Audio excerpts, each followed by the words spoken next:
இன்றே டவுன்லோட் செய்து உங்கள் ஃபேவரட் ஷோக்களை என்ஜாய் பண்ணுங்க. இப்போ எனக்கு ரொம்ப ஹாப்பியா இருக்குமா.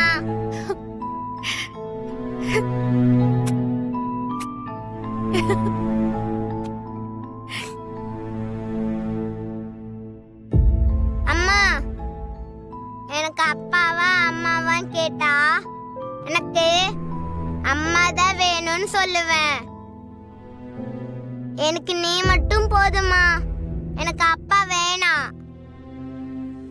இதுக்கு முன்னாடி நான் அப்பா இல்லாம தானே இருந்தேன். இனிமேல அப்படியே இருந்துக்கிறேன். நீ மட்டும் அழாத.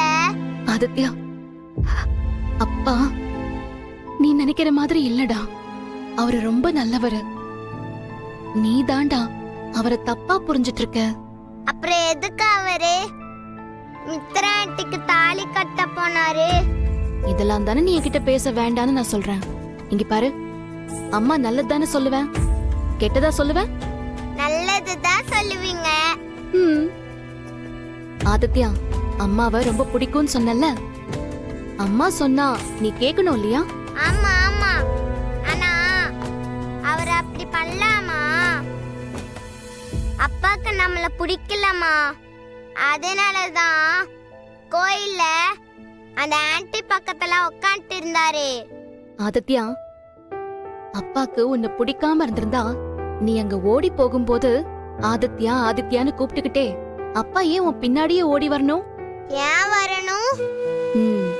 உன்கிட்ட பேசணும், உன்னை சமாதானப்படுத்தணுங்கிறதுக்காக தான் ஓடி வந்தாரு. அதுவும் இல்லாம உன்னை காப்பாத்த போய் தானே அவர் குளத்துல விழுந்தாரு. ஆமா. அப்போ அப்பாவுக்கு உன்னை ரொம்ப பிடிக்கும் தானே? ஆனா அவர் பண்ணது எனக்கு பிடிக்கலமா.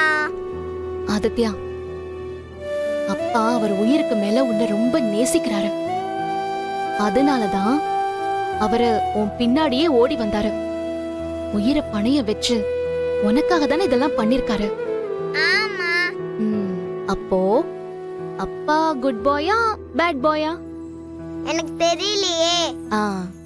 அதனால்தான் நான் சொல்றேன், நீ இத பத்தி எதையுமே யோசிக்காம அம்மா சொல்றத மட்டும்தான் கேட்கணும், சரியா? சரி, நீ என்ன சொன்னாலும் நான் கேட்பேன். சரிடா, இப்ப படு, வா. பத்துட்டேன். கண்ணு முடிக்க. Good night. இந்த ஒரு சந்தோஷமே எனக்கு போதும், வேற எதுவும் எனக்கு வேண்டாம்.